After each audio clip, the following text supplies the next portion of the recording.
न पुण्यं न पापं न सौख्यं न दुःखं न मन्त्रो न तीर्थं न वेदा न यज्ञा अहं भोजनं नैव भोजं न भोक्ता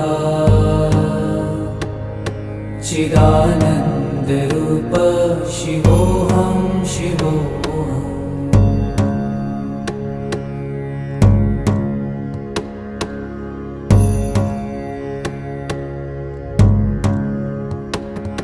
न मृत्युर्न शङ्का न मे जातिभेद